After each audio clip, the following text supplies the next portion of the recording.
ये मित्रों, भक्ति संसार बाई अजय सिंह चैनल में आप सब लोगों का हार्दिक अभिनंदन और बड़ों को प्रणाम, छोटे को शुभाशीष।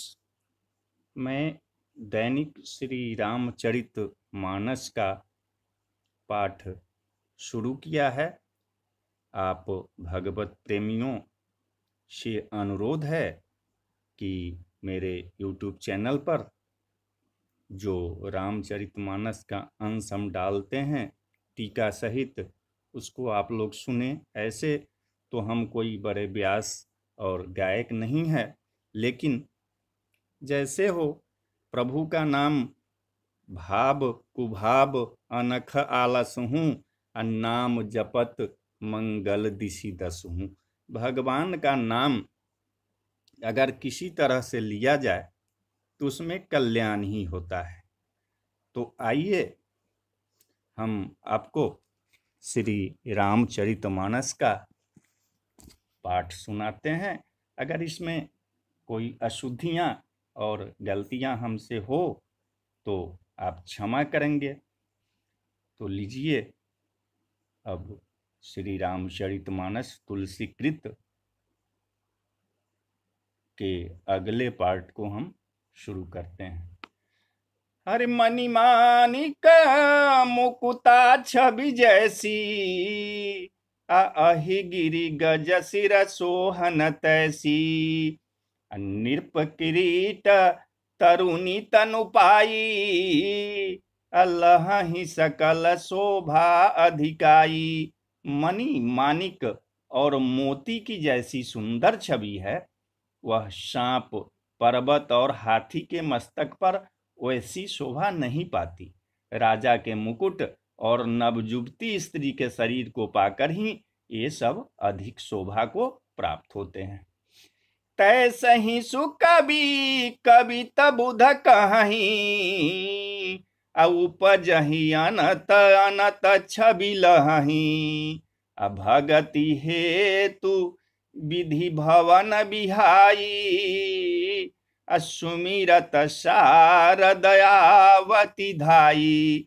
इसी तरह बुद्धिमान लोग कहते हैं कि सुकवि की कविता भी उत्पन्न और कहीं होती है और शोभा अन्यत्र कहीं पाती है। अर्थात कवि की वाणी से उत्पन्न हुई कविता वहां शोभा पाती है जहां उसका विचार, प्रचार तथा उसमें कथित आदर्श ग्रहण और अनुसरण होता है। कवि के स्मरण करते ही उसके भक्ति के कारण सरस्वती जी जो है ब्रह्मलोक को छोड़कर दौड़ी आती है। रामचरित सर बिनु अन्वाए, सो श्रम जाई न कोटि उपाय।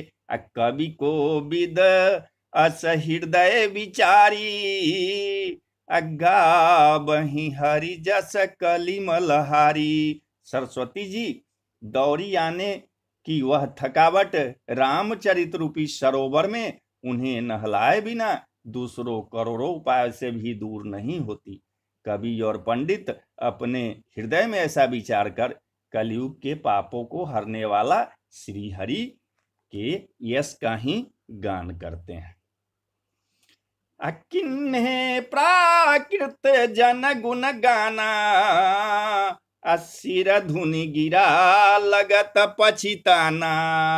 हृदय सिंधु मति सीप समाना, स्वाति शारदा कहीं सुजाना। संसारी मनुष्यों का गुणगान करने से सरस्वती जी सिर धुनकर पछताने लगती है कि मैं क्यों इनके बुलाने पर आ गई। बुद्धिमान लोग हृदय को समुद्र, बुद्धि को सीप और सरस्वती को स्वाति नक्षत्र के समान कहते हैं। अजो बरसई अबर बारी विचारू, अहो ही कविता मुक्तामणि चारू। इसमें यदि श्रेष्ठ विचार रूपी जल बरसता है तो मुक्तामणि के समान सुंदर कविता होती है। जुगति बेदी पुनि पोहही, रामचरित बरताग। अपरिहरि सज्जन विमल उरा, शोभा अति अनुराग। उन कविता रूपी मुक्ता मणियों को युक्ति से भेद कर फिर रामचरित रूपी सुंदर तागे में पिरोकर सज्जन लोग अपने निर्मल हृदय में धारण करते हैं, जिसमें अत्यंत अनुराग रूपी शोभा होती है। वे अत्यांतिक प्रेम को प्राप्त होते हैं। अजय जन्मे कलिकाल कराला, अकर तब बाय सबे समराला। अचलत कुपंथ वेद मग छारे, अकपट कलेवर कलिमल भारे। जो कराल कलयुग में जन्मे हैं, जिनकी करनी कौवे के समान है और वेश जो है हंस सा है, जो वेद मार्ग को छोड़कर कुमार्ग पर चलते हैं, जो कपट की मूर्ति और कलयुग के पापों के भारे हैं। अब वंचक भगत कहाई राम के, अकिंकर कंचन कोह काम के। अतिनक मह प्रथम रेख जग मोरी, अधिंग धर्म ध्वज धंधक धोरी। जो श्री राम जी के भक्त कहलाकर लोगों को ठगते हैं, जो धन लोभ क्रोध और काम के गुलाम हैं, और जो धिंगा धिंगी करने वाले धर्म ध्वजदी धर्म की झूठी ध्वजा फहराने वाले दंभी और कपट के धंधों का बोझ ढोने वाले हैं। संसार के ऐसे लोगों में सबसे पहले जो गिनती है वो मेरी है। जो अपने अब गुण सब कहू, अब बाढ़ई कथा पार नहीं लहू।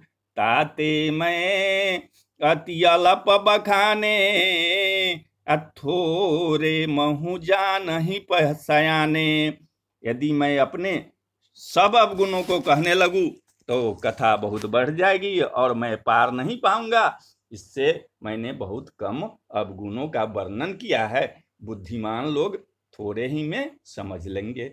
असमुझी विविध विधि बिनती मोरी, अकौन कथा सुनी दई हही खोरी। एते हूँ पर करी हही जे आशंका, अमोहित अधिकित जर मति रंका। मेरी अनेक प्रकार की विनती को समझकर कोई भी इस कथा को सुनकर दोष नहीं देगा।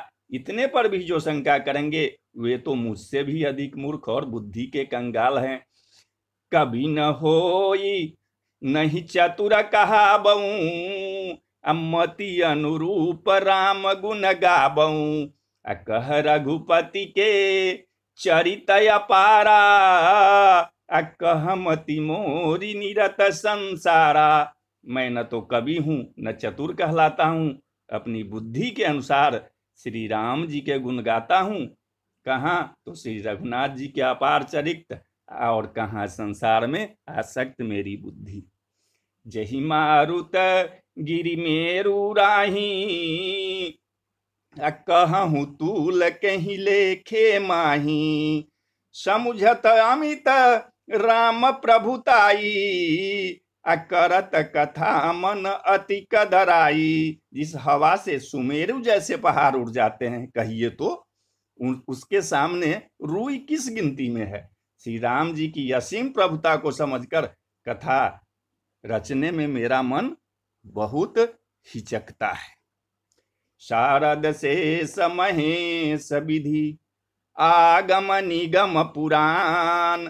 नीति नेति कही जासु गुना, करहि निरंतर गान। सरस्वती जी, शेष जी, शिव जी, ब्रह्मा जी, शास्त्र वेद और पुराण, ये सब नेति नेति कहकर पार नहीं पाकर ऐसा नहीं कहते हुए सदा जिनका गुणगान किया करते हैं। सब जानता प्रभु प्रभुता सोई, तदपि कहे बिनु रहा न कोई। तहाँ वेद अस कारण राखा, भजन प्रभाव भाति बहु भाखा। यद्यपि प्रभु श्री रामचंद्र जी की प्रभुता को सब ऐसी अकथनीय ही जानते हैं, तथापि कहे बिना कोई नहीं रहा। इसमें वेद ने ऐसा कारण बताया कि भजन का प्रभाव बहुत तरह से कहा गया है, अर्थात भगवान की महिमा का पूरा वर्णन तो कोई कर नहीं सकता, परंतु जितना बन पड़े उतना भगवान का गुणगान अवश्य करना चाहिए, क्योंकि भगवान के गुणगान रूपी भजन का प्रभाव बहुत ही अनोखा है। उसका नाना प्रकार से शास्त्रों में वर्णन है। थोड़ा सा भी भगवान का भजन मनुष्य को सहज में ही भवसागर से तार देता है।